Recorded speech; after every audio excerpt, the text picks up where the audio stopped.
Como sabeis, o Dia Mundial da SIDA é sempre celebrado todos os anos no 1º de dezembro. Contudo, este é um tema que pode ser muito bem, ou deve ser abordado ao longo de todos os dias do ano. Até porque ainda há muitas coisas que por certo desconhece acerca da infecção com o vírus HIV. Muitas pessoas certamente desconhecem que há cada vez mais casos de infecção em pessoas com já alguma idade. Por que eu soube que era seropositivo, o mundo para mim desabou. Foi terrível a notícia. Quando comecei a fazer o tratamento, então aí eu estava sempre na esperança que aquilo fosse um erro, fosse um engano, que não acontecia comigo, só acontecia com os outros. Mas aconteceu. Tenho 70 anos, sou viúvo e viajava bastante. E um dia, numa das viagens, aconteceu o inevitável, não é? Tinha muita confiança nessa pessoa e sabia que essa pessoa que se soubesse que estava, portanto, infectada, não teria tido relações. Como é que eu descobri? Comecei a sentir-me bastante cansado, não podia pegar em pesos, isso não era normal em mim. E, entretanto, fui ao médico, fiz o teste HIV e depois soube que era seropositivo. E na altura foi muito complicado, porque a família também não aceitou, inclusivamente estruturou-se por completo. E dos meus 3 filhos não falo com nenhum. Não é fácil, por isso eu muitas vezes prefiro esquecer-me que isto existe. Isto é com toda a sinceridade que lhe digo. Não quero valorizar, não quero pensar muito nisso. Porque o mais importante para mim perdi-o, que era a família. Arranjar, digamos, coragem e como é que havia de dizer à família sem os ferir muito, porque também não queria que eles tivessem pena de mim. Só queria era que aceitassem, portanto, a doença. Continuo, felizmente, talvez porque a sociedade não sabe que eu sou seropositivo. Por isso, continuo a fazer a minha vida perfeitamente normal. Se alguém, usa-se muitas vezes dizer que se choram lágrimas de sangue. E se alguém chorou lágrimas de sangue fui eu, porque eu vivi toda a minha vida para a família. E tento viver um dia de cada vez, como se fosse o último. Tenho medo de morrer, só peço a Deus é que quando isso acontecer que seja rápido, que não dê trabalho aos outros.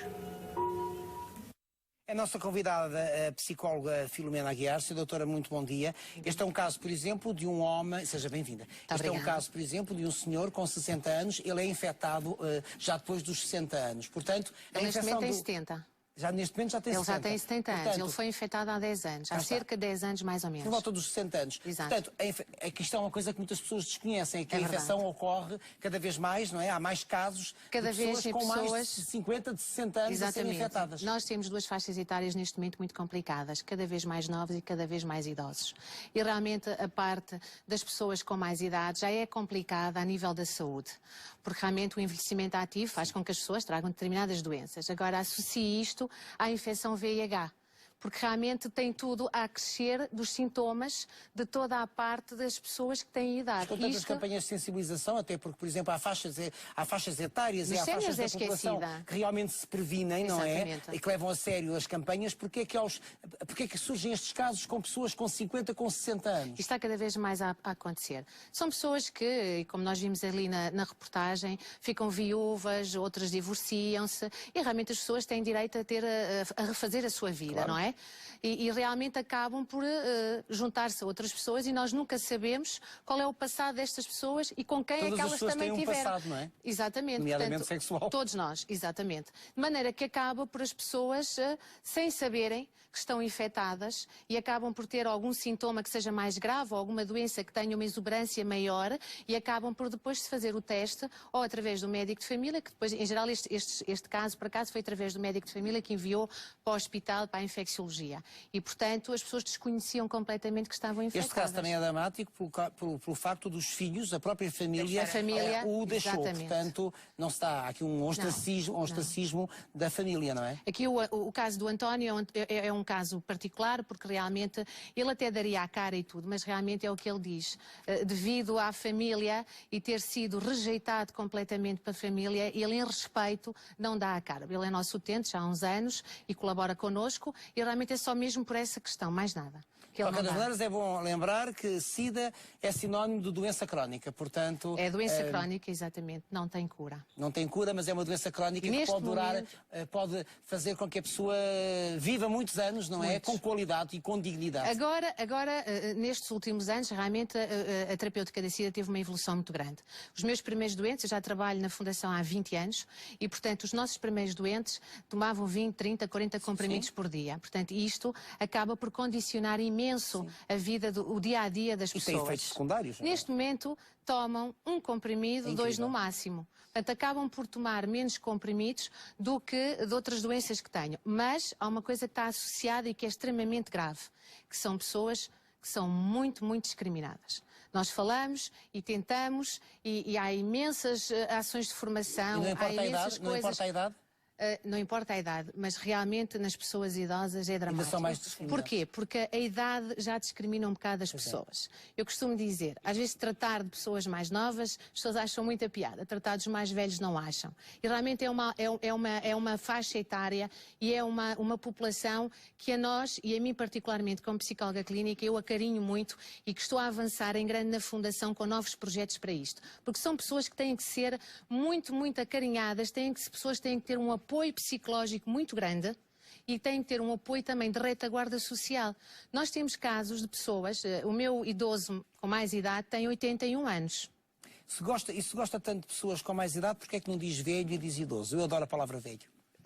Depende. Pronto, o velho, não podemos dizer Olha, isso. a mim quando eu for velho, pode-me dizer à vontade. Mas a maior parte das pessoas eu não tenho medo da palavra, acho que velho que é... O envelhecimento ainda não é uma coisa que a pessoa lida muito bem. Este país não é para velhos. Não é. Mas é bom que as pessoas todas encarem isto de forma frontal, porque um dia vão ser velhos, não é? Exato. Todos nós vamos ser velhos e queremos ser bem tratados. Caminhamos para mais velhos, nunca ninguém caminha para mais novo. Podemos retocar a face, podemos pintar o cabelo, podemos mascarar. Pode fazer tudo o que quiser. Mas a idade está lá e os efeitos da idade na saúde. Mas tudo bem. Sim, eu velho e eu idoso não gosto. Eu autorizo é que me trato por velho. Tá bem. Mas é daqui a 30 anos. Ok, quando eu tiver 90. Okay. Vamos só então ao segundo. Não importa a idade, o que importa é verdade. Ao segundo caso que acontece muito também e que é descoberto também muitas vezes já muito tarde. A Maria, é o caso da Maria. São as mulheres infectadas pelos maridos? Sim. Então vamos lá ver. 62 anos, fui contagiada pelo meu marido. Eu quando soube, claro que eu culpei logo a ele, porque só podia ser ele. E ele simplesmente não negou, atou as mãos na cabeça e aceitou. Não é? Aceitou de maneiras que não há dúvida nenhuma. Pensei que ia morrer. Foi só o que eu pensei. Caiu-me tudo em cima. Não lhe perdoei. Ele já estava contaminado ou não? Tudo indica que não, porque, entretanto, eu tive 2 filhas de casamento e elas não têm problemas nenhum. No momento mais difícil da sua vida, a quem é que pediu ajuda? Às minhas irmãs, porque estavam mais próximas de mim, os meus irmãos. Eles aceitaram? Sim, aceitaram. Qual é que é o seu maior medo? O meu maior medo é sofrer fisicamente e acabar sozinho, porque não tenho coragem para me relacionar com ninguém. Então, anulei a minha vida íntima, anulei-a e é basicamente esse meu medo. Tirando isso, faço uma vida normal. Isso é muito difícil para si? Bastante mesmo. Tem medo de não ser aceito pelas pessoas? Com certeza. O que se aprende é uma certa revolta porque é uma doença muito incompreendida. As pessoas muitas vezes não a divulgam tanto precisamente por o medo da discriminação. O que eu me pergunto é porque é que me foi calhar a mim também, que acho que não merecia isto. ninguém merece, não é? Mas pronto, eu fui vítima sem fazer nada por isso. E não é, infelizmente, a única. Portanto, as mulheres são enganadas. São plenamente. E o caso da Maria, a Maria já está comigo há muitos anos, é minha utente. E apareceu-me porque foi através da irmã, que me conhecia por outras razões, não tinha nada a ver com esta área, e disse-me: "Oh, doutora, eu precisava imenso que visse a minha irmã, ela está muito mal." E realmente ela apareceu-me, a Maria era magríssima, ela pesava para aí 40 e poucos quilos, ela tinha uma candidíase enorme na boca, ela não conseguia fechar a boca, ela tinha, imagino que é uma afta, a boca toda assim. E eu levei imediatamente para o hospital na altura e telefonei ao médico, que a viu logo. O marido tinha-a deixado, o companheiro deixou-a. Depois, quando quis voltar para casa, já estava infectado, sabia que estava infectado e não disse nada à Maria e infectou-a. Portanto, este caso, que está infectado. ele sabia que estava Não, e tinha deixado anteriormente. Portanto, ele quando a deixou... Isso é um ato criminoso. Isso é um ato criminoso. A Maria é um caso... Para infectar. E tinha filhos pequenos e tudo, e portanto é complicado. O caso da Maria, ela ainda hoje, e tem tido uma mulher sempre... revoltada. É uma mulher revoltada, é. Tem que ser. E é muito difícil para ela, eu acho que ela no testemunho teve, porque realmente eles ao princípio estavam um bocadinho nervosos para dar o testemunho e tudo, porque eram pessoas que têm a família, algumas por trás, e que não querem expor-se. Porque há preconceito. Muito. Há um preconceito muito É das grande. doenças em que há um Mas por maior, acaso tivemos a sorte, porque o repórter que fez pô-los tanto à vontade, que passado um bocado salvaguardámos a já identidade. estavam a contar tudo, teve que se cortar porque eles já estavam à vontade. Aquele receio inicial desapareceu. E realmente a Maria, ao longo destes anos, e mesmo com o apoio e tudo, e depois tem altos e baixos na postura dela, ela tem depressões profundas e depois volta outra vez e tem uma autoestima que está em baixo. E nós Mas também... o quadro da depressão surge muito ligado à infecção com HIV, sim, não é? Os antirretrovirais também têm. Mas então um vamos pouco ao último caso, que parece coisa de outros Francisco. tempos, mas que não é. E que é a pessoa que é infectada quando, e vou usar a expressão comum, vai às meninas. que é o Francisco. Como é que tudo aconteceu? Isso gostava de saber, não sei. Não sei como é que aconteceu. Julgava que era só uma pneumonia que eu tinha, mas não, afinal era a doença. Eu não sabia o que é que tinha. Contraí esta doença há 10 anos. Desconfia de alguma coisa? Eu desconfio de uma altura que eu sempre usei por proteção, mas há uma altura que o preservativo rompeu-se, está a ver? E eu aí fiquei desconfiado. E deve ter sido aí que eu contraí a doença. Conhecia a pessoa? Não. Não conheci.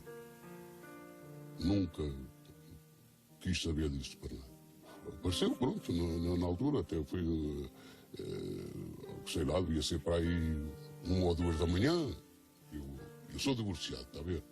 E depois dava umas voltas, não é? Dei umas voltas, apareceu-me aquela pessoa e pronto, e deve ter sido aí, penso eu que foi aí. Eu, no dia que soube que estava contaminado, estava internado no hospital. Foi aí que eu soube, através das análises que fizeram. É que eu soube, que de resto eu não sabia. Como é que se sentia na altura? Eu na altura, olha, eu para lhe dizer a verdade, eu nem sabia onde é que estava. Eu tive momentos que não sabia onde é que estava. Contou à família quando soube? Contei a meus rapazes. Ficaram muito assustados e tal. Perguntaram como é que eu contraí aquilo. Eu disse, pá, não sei como é que foi. Aconteceu. Tenho que aceitar, não é? Nunca desabafei com ninguém. Sempre sozinho. E levo a vida sozinho, não tenho problema nenhum. O que eu sinto é que muitas pessoas podem pôr uma pessoa de parte, se souberem, não é? Mudou-se o dia-a-dia? Isso mudou e de certeza absoluta que não vou infectar ninguém. Para mim, e ter com mulheres, isso acabou para mim. Não quero infectar ninguém. Esse é o seu maior medo, de ser rejeitado, não é? Pois é, isso é o maior medo. Eu faço contas que não tenho nada, sou uma pessoa normal, como outra qualquer. Este caso tem a ver, peço desculpa, este caso tem a ver com não conhecer a parceira com quem se está. Cá está. Exatamente, e nunca pensou que lhe pudesse acontecer a ele. Rompeu-se não o preservativo. Rompeu-se o preservativo, e isso acontece. acontecer. E, portanto, depois não recorreu a ninguém, porque hoje em dia, se isso acontecer, nós podemos ir exatamente e indicamos para o hospital e podem iniciar a terapêutica desde que haja indícios para isso, e neste caso, como ele não conhecia a parceira... Falado, se acontecer realmente com uma parceira desconhecida, que não se conhece, portanto, não se pessoas conhece devem o seu se passado. dirigir imediatamente romper ao o seu preservativo, médico. O que é que se deve fazer? Deve-se dirigir ao seu médico, dizer, e imediatamente ele encaminhará para fazer a terapêutica pós-exposição. E, portanto, aí, perfeitamente, tem sempre aquela possibilidade da pessoa não ficar seropositiva. Agora, curiosamente, o que quase todos disseram é que é impensável voltar a ter uma relação com alguém. Mas eu acho que é preciso dizer isso também, não é? Que se pode ter uma relação com alguém. Pode-se ter uma relação normal, tal e qual como outra pessoa que não saiba que está infectada. A gente não sabe quem... Há uma coisa que é importante. As pessoas têm muito receio, com qualquer faixa etária, de fazer o teste da SIDA. Nós estamos agora na Semana Europeia do Teste Internacional do Teste do VIH e é uma das coisas que eu digo. Todos nós, ao longo da nossa vida, devemos saber o nosso estado serológico para o VIH. Exatamente, deve fazer o teste, ele é gratuito. Se fizer a análise ao sangue é pedir com os fatores todos. Exatamente, é pedir, dizer ao doutor, eu quero fazer. E se não quiser ser com o seu médico, porque muitas pessoas têm muito receio de ir ao médico de família e pedir, porque depois conhece, ou porque depois é médico do parceiro ou da parceira. Alguma coisa exatamente, mal feita, lá está, a pessoa tem sempre isso, é o estigma que está associado à doença. E de maneira que eles podem se dirigir a vários locais, têm sido publicitados os locais onde podem fazer o teste anónimo, gratuito, nomeadamente a Fundação também o faz, nas suas delegações, e a pessoa fica a saber. E ao menos pode-se precaver das coisas. E qualquer pessoa, e isto é uma das coisas que eu muitas vezes, eu digo sempre isto, mesmo quando falo para jovens e tudo, eu digo, todos nós, quando iniciamos um relacionamento, seja que já tivéssemos iniciado um outro antes ou não, devemos, cada um de nós, fazer o teste da SIDA e saber como é que nós estamos. Porque nós devemos saber isso, nós não sabemos com quem é que outra pessoa esteve. E a outra pessoa pode não saber que está. Nós temos, e eu trouxe aqui um postal para vos oferecer, porque eu acho que é o que retrata exatamente, porque é assim, que é a campanha do Pedro, ganhou um prémio a nível internacional, que diz: o Pedro dormiu com a Maria, que andava com o Fernando, que dormiu com a Verónica, que dormiu com o Alexandre, e no fim, e que anda contigo. Proteste e usa o preservativo. Portanto, está a ver que nós todos temos um passado. E, portanto, neste caso, eu acho que todos nós devemos fazer isso por tentar, acho que até é para nos protegermos a nós, acima de tudo para nos protegermos a nós próprios. E depois também o respeito pelo outro. Isso é uma das coisas que devemos trabalhar imenso com as pessoas. Mas continuamos, ainda agora estivemos numa ação de rua e as pessoas têm medo. Quando nós abordamos para fazer o teste ou para falar sobre si, as pessoas têm medo. Realmente é esta doença. Agora imagina o que é isto nestas faixas etárias mais elevadas, não é? Portanto, são pessoas já são marginalizados. Brincar com os netos por causa disso. Sim, nós temos um caso disso. Nós temos uma mãe, uma coisa que é raríssima. Às vezes perguntam-me se alguém quer dar um testemunho e eu digo que deviam ouvir uma mãe de acolhimento. Nós temos uma mãe de acolhimento que ficou com uma criança que na altura tinha 5 anos, hoje tem 15, foi a primeira vez à consulta e ela era casada, tinha netos da mesma idade, ficou com aquela criança, acolheu-a, tem uma mãe de acolhimento, não é adoção, é acolhimento. E o marido não concordava por causa dos netos estarem em casa e acabou por a deixar. E ela continua com a criança. Hoje é um jovem. Ele, quando foi para a família de acolhimento, ele estava quase cego, estava em situações muito, muito más a nível de saúde, porque a mãe ainda continuava a consumir e houve ali uma negligência grande com a criança de não a levar ao médico e não ser seguida quando soube que ela era seropositiva. Portanto, a partir do momento em que as pessoas sabem que há uma criança que nasceu, hoje em dia isso acontece muito pouco, ou raramente, que é seropositiva, deve imediatamente ser seguida e iniciar o tratamento. E pode negativar e ou pode não? ser ou negativar, sim, sim. Há casos que sim, portanto isso é uma das coisas que as pessoas devem saber, mas hoje em dia realmente a parte da transmissão mãe-filho está muito bem feita a nível de todos os hospitais, das maternidades, porque as pessoas são logo rastreadas, a não ser que não tenham tido qualquer seguimento. Isso não acontece. O nosso grave problema neste momento é a parte da relação sexual, em que as pessoas são as que são mais infectadas, seja homo ou heterossexual, Como é que não se combate interessa. o preconceito que ainda existe? Pois, eu acho que é uma questão, não é só de educação, é uma questão de cultura. É cultura. porque realmente as pessoas continuam sempre a achar, uma pessoa ter um tumor, ter uma outra doença é um coitadinho, a pessoa ter a SIDA é porque se portou mal. Isto é aquilo que eu ouço todos os dias nas consultas, e isto é grave, porque acaba por oprimir as pessoas, elas ficarem muito isoladas, e então nas pessoas de idade nota-se imenso isso. Porque as pessoas isolam-se. Nós temos uma... Quase que é entendido como um castigo, porque É verdade, mas é verdade. Nós temos uma senhora com 75 anos, que o marido já morreu, foi infectada por ele, neste caso, e que ela mora mesmo num meio completamente rural, ela vive do trabalho no campo, ela não tem, a família deixou-a completamente, ela para vir buscar a medicação, ela gasta imenso táxi, porque ela não conduz, não tem ninguém que a ajude, e a senhora acaba, nem pode ir na aldeia, porque está num sítio muito pequenino, que é onde ela vive, não pode ir buscar a medicação a centro de saúde com medo que a identifiquem, não pode ir à farmácia da aldeia porque vão dizer que ela é seropositiva e, portanto, aí nós temos que pedir a pessoas que às vezes vão para aqueles lados para nos levarem a medicação, porque realmente o táxi de 80 euros que tem que vir buscar a medicação todos os meses é muito complicado. Isso é uma das coisas também que está a restringir muitas pessoas de idade, principalmente as pessoas de idade, o terem que se deslocar para vir buscar a medicação. Todos os meses. Muito obrigado pelos seus Sempre às esclarecimentos. ordens. Foi um prazer.